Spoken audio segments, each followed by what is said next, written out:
Hello everyone, कैसे हैं आप लोग। उम्मीद है आप लोग अच्छे होंगे और आपकी प्रिपरेशन चल रही होगी। इस प्रिपरेशन को और बेहतर बनाने के लिए हमारे तरफ से एक न्यू इनिशिएटिव स्टार्ट किया गया है जो डीआई बेस होगा। ये जीएस 1 ये जीएस 1 सेक्शन 3 का सिलेबस है। इससे आपको इस इनिशिएटिव से आपको ये बेनिफिट होगा कि आप ये समझ पाएंगे कि ट्रेंड क्या है, ट्रेंड एनालिसिस कर पाएंगे कि कैसा है, कौन सा सेक्शन से पूछा गया है। उसके बाद में आप मेंस में कैसे अप्रोच कर पाएंगे, इस क्वेश्चंस को कैसे हैंडल करें, क्योंकि बहुत सारे लोग नॉन साइंस बैकग्राउंड को है नॉन नॉन साइंस बैकग्राउंड के होते हैं जो इससे डरते हैं। तो ये 72 मार्क्स है, ये बहुत बड़े सेक्शंस का कवर करता है। तो 72 मार्क्स, आउट ऑफ 72 मार्क्स कैसे ले, इस पे भी आपको कॉन्फिडेंस आएगा। दूसरी बात, इसमें हम स्पेस मैनेजमेंट, क्योंकि वहाँ पे जो मेंस में होता है ऊपर क्वेश्चन मेंशन होता है, नीचे आपको अप्रोच करना पड़ता है। और इसको स्पेस मैनेजमेंट की कैसे उस स्पेस में हम लिख ले अपने क्वेश्चंस को, स्टेप बाय स्टेप भी सीखेंगे कि मेन रियल एग्जाम में आप कैसे इस क्वेश्चन को हैंडल करें, कैसे लिखना है। दूसरा, इसमें हम 72 आउट ऑफ 72 मार्क्स कैसे हैंडल करें। और क्वेश्चन का सिलेक्शन, क्योंकि ये इसमें 4 क्वेश्चंस में 2 क्वेश्चंस को आप सॉल्व किया जाता है। तो उसमें हम क्वेश्चंस को कैसे सेलेक्ट करें, कौन सा क्वेश्चन को हम सेलेक्ट करें, ये सब आपको आगे बेनिफिट मिलेंगे। तो चलिए आज स्टार्ट करते हैं इस सेक्शन को। तो ये देख सकते हैं मेरा नाम है, तो ये मेरे द्वारा स्टार्ट ये सीरीज चलाई जाएगी। और सबसे पहले हम इसमें सिलेबस देखेंगे। इस सिलेबस देख सकते हैं, या सिलेबस देखेंगे और उसके बाद क्वेश्चन हम स्टार्ट करेंगे, ठीक है। तो ये जीएस 1 का सिलेबस है और सेक्शन 3 का है। इसमें क्वेश्चन नंबर 7 और क्वेश्चन नंबर 8 होते हैं। लास्ट क्वेश्चन होता है 7 8। और 7 क्वेश्चन होता है 36 मार्क्स का, और 8 क्वेश्चन होता है 36 मार्क्स का। दोनों में 2 क्वेश्चंस होते हैं और करके होता है। एक क्वेश्चंस पे आपको कोई एक आपको सॉल्व करना पड़ता है। समझिए, अगर टेबल का आ गया, ये टेबल का है और ये आपके जान जाएगा पाई चार्ट का दे देगा, है ना। या ये ग्राफ होगा, पाई चार्ट का ग्राफ ये हो गया टेबल का। ये दूसरे हो जाएगा, जैसे मिक्स का हो जाएगा, मिसलेनियस हो जाएगा, है ना। दूसरा ये फिर टेबल से हो सकता है। तो आपको जो आसान लगे, डुएबल लगे, पहले आप 4 4 5 जो ऑप्शन होते हैं, ई ऑप्शन तक होते हैं, तो उसमें आप देख लीजिए कि कौन सारे क्वेश्चन होने वाले हैं कि नहीं। उसके हिसाब से आप सेलेक्ट करें, पहले सारे क्वेश्चन पढ़ लें, फिर उसके बाद में आप लिखना स्टार्ट करें। और इसमें थोड़ा सा टाइम का इशू हो जाता है, क्योंकि इसमें आपको जी हिस्ट्री का भी पोर्शन लिखना पड़ता है, और करंट अफेयर हो गया, आईआर हो गया, ये सब भी कवर करना पड़ता है। तो ये डीआई के साथ हिस्ट्री होता है, दूसरा पोर्शन भी होता है, इसीलिए इसमें थोड़ा स्पीड आपका होना ज़रूरी होता है, ठीक है। तो अब चलिए अब सिलेबस देखते हैं। सिलेबस में क्या है, ये सिलेबस कोई डिफाइन नहीं है, सिर्फ इतना ही लिखा हुआ है आपके सिलेबस में। बट ये जो सिलेबस आपके पास जो लिखा हुआ है, ये लास्ट 5 ईयर का जो प्रीवियस ईयर से क्वेश्चन जो आ रहे हैं उसके बेसिस पे ये क्वेश्चन डिराइव किया गया। तो सबसे पहले पाई चार्ट है, बार ग्राफ हो गया, लाइन ग्राफ हो गया, डेटा टेबल हो गया और मिसलेनियस हो गया। ये 5 टॉपिक है, इसको हम अलग अलग समझेंगे, कंसेप्ट सीखेंगे। इसके थ्रू हम लोग रिवर्स चलेंगे, कंसेप्ट सीखेंगे प्रीवियस ईयर से, PYQ से हम कंसेप्ट सीखेंगे, ठीक है। तो इस कंसेप्ट को हम लोग आगे बढ़ाएंगे, सीखेंगे, ठीक है। चलिए, तो ये सिलेबस देखते हैं। तो सिलेबस में आप देख सकते हो मेंस का सिलेबस है। और इससे पहले आपको क्या क्या आना चाहिए, कौन सा चैप्टर चैप्टर से ये पूछा जाता है और क्या पहले आना चाहिए। सबसे पहले एडिशंस, ये सबको आता है ना। परसेंटेज हो गए, एवरेज हो गए, ratio proportion, profit loss, income expenditures और टाइम वर्क। ये सब बेसिक बेसिक रिक्वायरमेंट है। अगर आपको ये नहीं आता है, कोई नहीं, हम क्वेश्चन के थ्रू ये कंसेप्ट को सीखेंगे, ओके। इसमें आपका ये कैलकुलेटर जो है, कैलकुलेटर आप देख सकते हो, ये वाला कैलकुलेटर आपका अलाउ होता है, जो अकाउंटिंग कैलकुलेटर बोलते हैं इसको। इसको इसको आप ले जाना, एग्ज़ाम में ले जाना ज़रूरी होता है, क्योंकि इससे कल आपके बहुत सारे टाइम सेव हो जाते हैं और ये अलाउ होता है एग्ज़ाम में। साइंटिफिक कैलकुलेटर जो होता है वो अलाउ नहीं होता है एग्ज़ाम हॉल में, ठीक है। और ये अपना सबके पास एक ऐसा नहीं है वहाँ पर जाके हम किसी और से ले सकते हैं वहाँ बगल में, क्योंकि ये भी मांगना चीटिंग में आता है, ठीक है। तो इस सब से आपको अवॉइड करें। अब क्या पता आप उससे मांग रहे हैं सामने वाला से, जब कोई बगल में है उनसे अगर आप ये कैलकुलेटर मांग रहे हैं, वो खुद करता हो तो आप वेट तो नहीं कर सकते, है ना। इसीलिए पहले आप इसको एक एक खरीद लीजिए मार्केट से, ठीक है। और इसी से ही प्रैक्टिस स्टार्ट करें आप, अभी भी प्रिपरेशन के दौरान भी आप इसको प्रैक्टिस स्टार्ट कीजिए। जो DI है 70 और 71, जो भी एग्ज़ाम आने वाले होंगे BPSC का, सबके लिए ये रिलेवेंट होगा, क्योंकि ये प्रीवियस ईयर है, ट्रेंड तो उसी से है, सिर्फ ऐड होता रहेगा इसमें प्रीवियस ईयर में, ठीक है। तो चलिए हम स्टार्ट करते हैं DI सीरीज़ को। सबसे पहले ये 79 BPSC मेंस PYQ है। इसमें ये क्वेश्चन दिया हुआ है, हिंदी और इंग्लिश दोनों में है। उसके बाद हम लोग ऐसे सेक्शन करके हमने क्या किया है, इसको क्वेश्चन देना है, हम शॉर्टकट अप्रोच बताएंगे आपको कि कैसे आप इसको अप्रोच करना है, फिर एग्ज़ाम रियल एग्ज़ाम में कैसे लिखना है, ये सब सारा कवर होगा, ठीक है। तो इसमें क्वेश्चन देखते हैं। इसमें क्वेश्चन में क्या कह रहे हैं कि 3 कंपनी है, आइडेंटिकल है, एक्स कंपनी हो गया, वाई और जेड, ये शॉप्स का है। इस कंपनी में टोटल टोटल सेल है, टोटल सेल का यहाँ पे फॉर्मूला दे दिया है, total sales selling price into unit sold, क्योंकि इस फार्मूला को हम लोग अभी यूज़ करेंगे, इसलिए यहाँ पे अगर फार्मूला भी दे देता है तो आप इसको यूज़ कर सकते हैं। तो यहाँ पे क्या हो गया, यहाँ पे लाख में हो गया, ये जो भी सेल्स है लाख में हो गया, और यहाँ पे यूनिट है कि कितना यूनिट, एक यूनिट का कितने रेट हो गए, ठीक है। तो टोटल यूनिट, तो यूनिट इंटू यूनिट सोल्ड, तो क्या हो जाएगा, टोटल सेल पता चल जाएगा आपके पास कि आपने कितना सेल किया है, ठीक है। तो चलिए स्टार्ट करते हैं, ये चलिए आगे देखते हैं।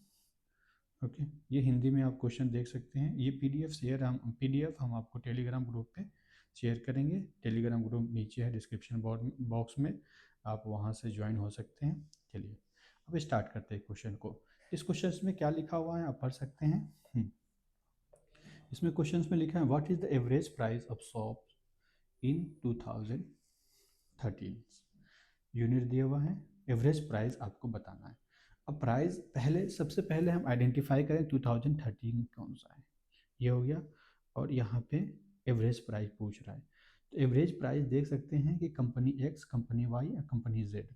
तो 13 में क्या हो गया, एवरेज प्राइस, ये हो गया आपके पास, यूनिट प्राइस हो गया 7, और ये हो गया 5, और ये हो गया 8। तो जब भी एवरेज प्राइस होता है तो क्या होता है, बीच का आपका एवरेज क्या होता है, मार्क्स। तो एवरेज प्राइस के लिए आसान तरीका क्या है, आपको एवरेज प्राइस आपको निकालना है। तो एवरेज प्राइस कैसे निकालेंगे, average equal to sum of total होगा, sum of total divided by number of total, ठीक है। नंबर कितने आपने आइटम है उसको, नंबर ऑफ टोटल, ठीक है। तो इसको नंबर ऑफ आइटम इसको कर देंगे नंबर ऑफ आइटम, ठीक है। तो यहाँ पे क्या है, 7 प्लस 5 प्लस 8, कितने बार है, 3, 1 2 3, 3 से आप डिवाइड कर दीजिए और इसको सॉल्व करने के बाद आंसर आ जाएंगे। इसी को हम लोगों ने मैंने अभी अच्छे से लिखना है इसको, कैसे एग्ज़ाम में आपको कैसे लिखना है। तो पहले ये देखिए, एग्ज़ाम में आपको क्या करना है, price of shop 2013, X company, Y company और जेड कंपनी। एक कंपनी का है आपके पास 7 रुपीज़, 5 रुपीज़ और 8 रुपीज़। इसको अब कैसे, average price of shop in the year 2013। तो एवरेज प्राइस हो गया, नंबर ऑफ आइटम यहाँ पे सॉल्व कर सकते हो, ये आंसर देख सकते हो। इसमें यूनिट लिखना अब भूलेंगे नहीं कि यूनिट पे भी मार्क्स मिलते हैं, और स्टेप वाइज पूरे आंसर आने के बाद ही, अगर ये 8 नंबर का क्वेश्चन है तो 8 मार्क्स मिलेंगे, ठीक है। अगर बीच में छोड़ता है तो पूरे मार्क्स नहीं मिलते हैं, ठीक है। तो चलिए आगे चलते हैं, दूसरा क्वेश्चन देखते हैं। Next question, B number question में क्या है, इसमें दिया हुआ है what is the percentage decrease the unit sold for the X over the Y, ठीक है। तो इसमें सबसे पहले हमें परसेंटेज निकालने के लिए बेस फाइंड करना पड़ता है। तो बेस क्या है, आपको परसेंटेज इंक्रीज बोला है 2012, 2012 का पूछ रहा है कि कितना परसेंटेज डिक्रीज हुआ है, और 2000 ओवर कितना 2011।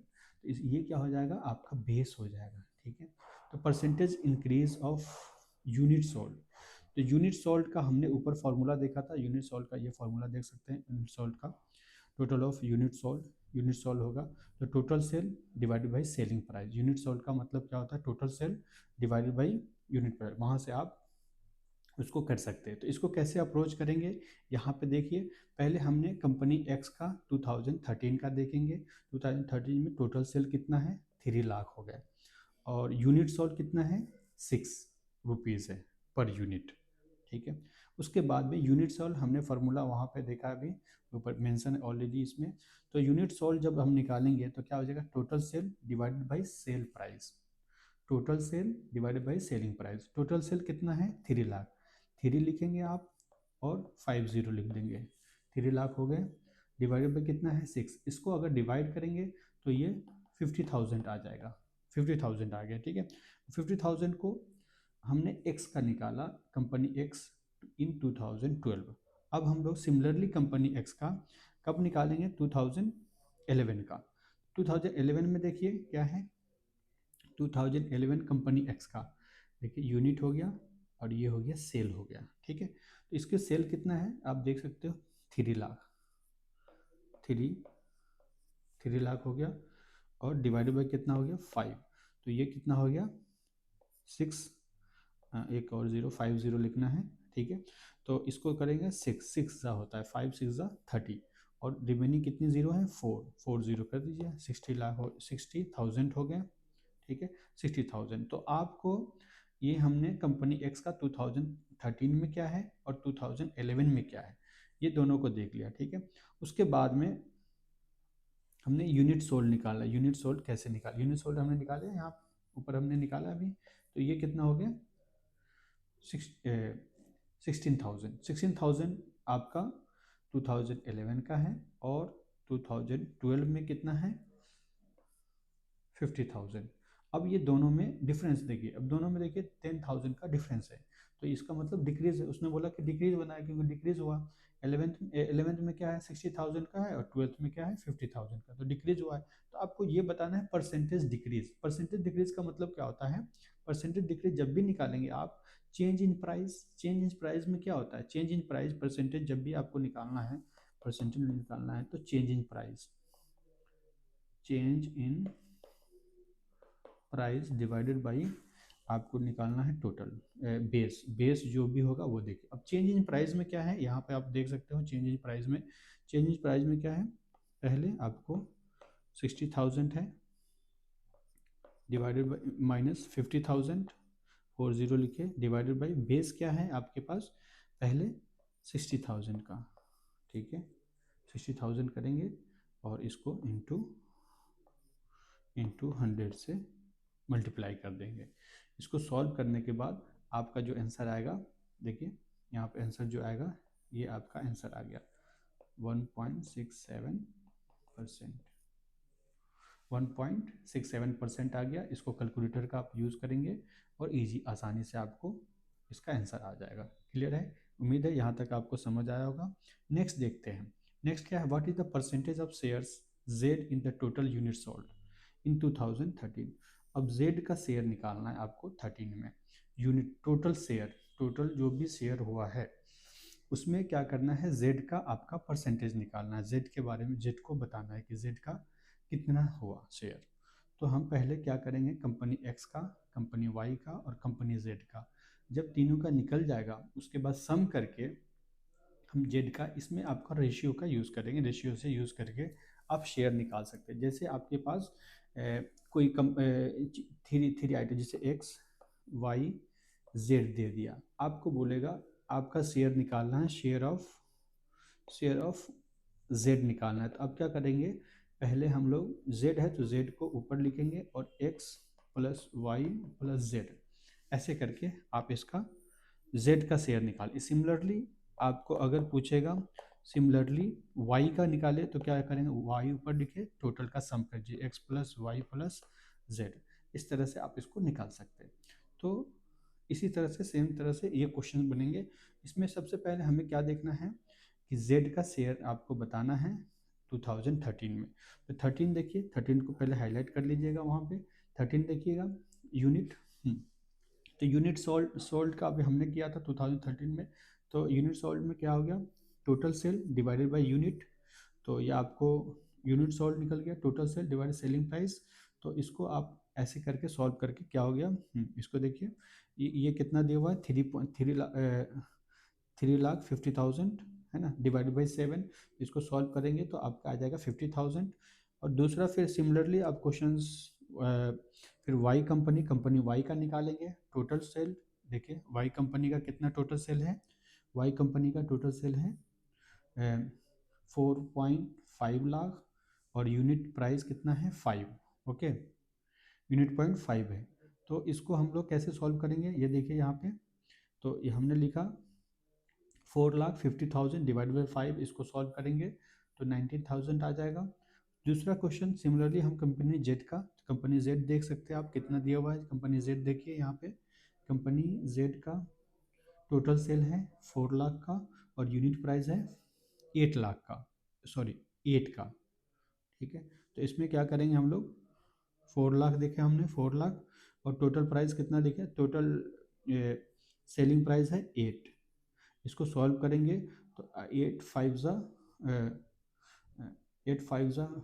40 होता है ना, 40, 8 5 ज़ा 40, 5, तो ये आपका 50,000 हो गया यहाँ से। तो जो ऐसा देखना है ना कि अगर हमें ओरली अगर कैलकुलेट कर पा रहे हैं तो कैलकुलेटर का यूज़ मत करें, आप ओरली वहाँ पे कैलकुलेट कर लीजिए। ठीक है, जैसे यहाँ पे है आप आसानी से कट सकते हैं ना। तो 5 ज़ा यहाँ पे 40 रिमेनिंग बचा, तो 50,000 हो गया। इस तरह से आप कट करने का कोशिश करेंगे। ठीक है, दूसरा देखिए, इसमें अब क्या करेंगे, total unit sold. Total unit sold में कैसे करेंगे, कंपनी एक्स का, कंपनी वाई का, और कंपनी जेड का।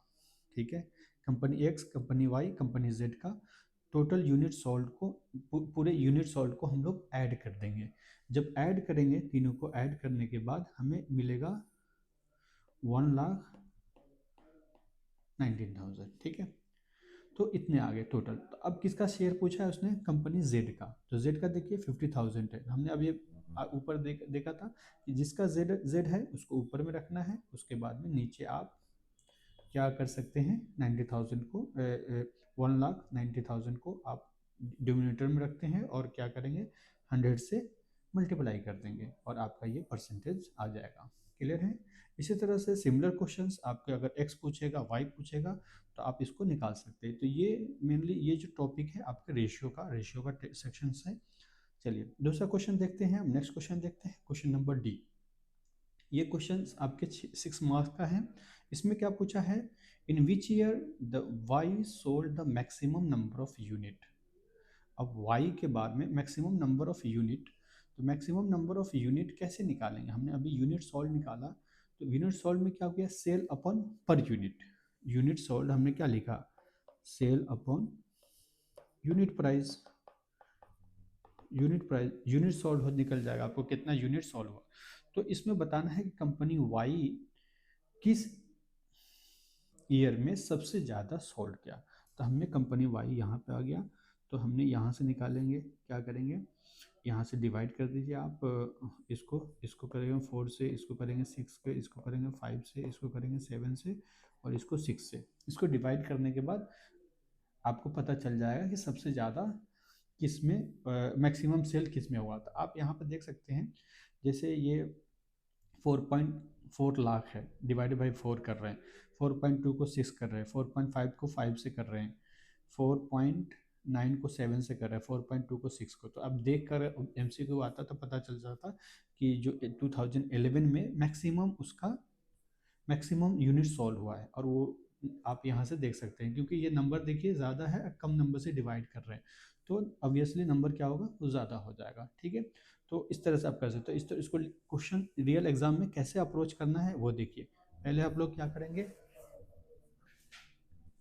हाँ, कैसे क्या करना है, ईयर लिखना है, फिर यूनिट सॉल्व लिखना है। ठीक है, तो यूनिट सॉल्व जब लिखेंगे तो 2011, 2012, 2013, 2014 ये सबको लिखना है। ठीक है, 2011 को कैसे लिखा, 4.4 लाख डिवाइडेड बाई 4, और इसको आ जाएगा 1,10,000।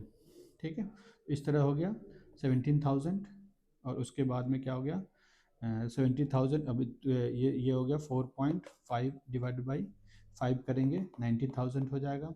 उसके बाद में 4.9 आ जाएगा, इसको डिवाइड बाई 7 तो 17,000 आ जाएगा। इसी तरह 42 4.2 लाख को 6 से डिवाइड करेंगे, ये 70,000 हो जाएगा। ठीक है, तो इस तरह से आप कर सकते हैं।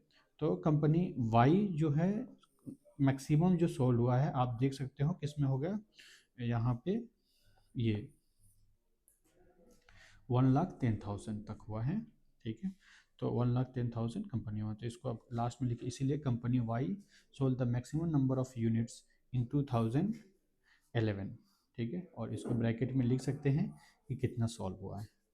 ठीक है, चलिए ये 6 मार्क्स का क्वेश्चन थे। नेक्स्ट आपके होने वाले हैं लास्ट क्वेश्चन से 2029 का लास्ट क्वेश्चन है, क्वेश्चन नंबर 7 का फर्स्ट सेक्शन का। ठीक है, तो सेकंड सेक्शन भी करेंगे अभी। तो 7 ये देखिए 6 नंबर क्वेश्चन है। तो 6 नंबर क्वेश्चन में हमने क्या किया, maximum price unit given the table. अब देखिए, अब इसको क्या क्वेश्चंस क्या है, the maximum price per unit given in the table exceed the minimum price per unit what percentage. तो पहले क्या करना है, जैसे टेबल जो आपके पास है उसमें बताना है कि मैक्सिमम प्राइस और मिनिमम प्राइस दोनों में क्या डिफरेंस हो रहा है। ठीक है, मैक्सिमम प्राइस और मिनिमम प्राइस, तो हम इस पूरे टेबल में पहले टेबल में जैसे मिनिमम प्राइस और मैक्सिमम प्राइस, तो हम लोग पहले यूनिट प्राइस जो है उसको सॉल्व करेंगे। तो उसको सबसे पहले फाइंड करेंगे कि पूरे टेबल में मैक्सिमम प्राइस कहाँ पे है। देखिए मैक्सिमम प्राइस, प्राइस का यूनिट देखिए, सबसे पहले हम लोग यहाँ से आते हैं, इसमें 9 मैक्सिमम है। ठीक है, और यहाँ पे देखिए, इसमें देखिए इस सेक्शन में, इस सेक्शन में इसका मतलब 9 क्या है मैक्सिमम। अब मिनिमम देखते हैं, इसमें 5 मिनिमम है, यहाँ पे 3 मिनिमम है, और यहाँ पे भी 4 है, यहाँ पे 6 है। तो इसका मतलब क्या हो गया, आपका जो यूनिट है ना, जो सॉरी ये नहीं, आप यहाँ पे देखें, इसमें देखिए, इस सेक्शन में देखिए, यूनिट प्राइस पूछ रहे हैं ना, यूनिट प्राइस, तो यहाँ 4 है, यहाँ पे 4 है, तो आपका जो मिनिमम प्राइस है वो 4 है। ठीक है, तो मिनिमम प्राइस जो है वो 4 है, मैक्सिमम क्या है 9 है। तो हम पहले लिखेंगे इसको कैसे, सोल्यूशन लिखेंगे, और maximum price per unit 9 rupees, minimum हो गया 4 यूनिट। अब क्या करेंगे, जब आपके पास, आपको ने क्या क्या बोला, मैक्सिमम परसेंटेज निकालना है, मिनिमम एक्सीड। ठीक है, तो मिनिमम एक्सीड जब भी करेंगे तो बेस क्या हो जाएगा, यहाँ पे मिनिमम हो जाएगा। Change in price, change in price में क्या हो जाएगा, चेंज इन प्राइस क्या हो रहा है 9 minus 4 divided by minimum, minimum क्या है 4 है, इंटू क्या करेंगे 100 से मल्टीप्लाई कर देंगे, तो ये क्या हो जाएगा 500 डिवाइडेड बाई 4, है ना, इसको करेंगे तो क्या हो जाएगा 125%। ठीक है, तो ये सेक्शन आपका कंप्लीट होता है। अब ये जो नेक्स्ट क्वेश्चंस है इसी में अथवा करके जो है, और में इसको हम दूसरे वीडियो में देखेंगे। Okay, thank you.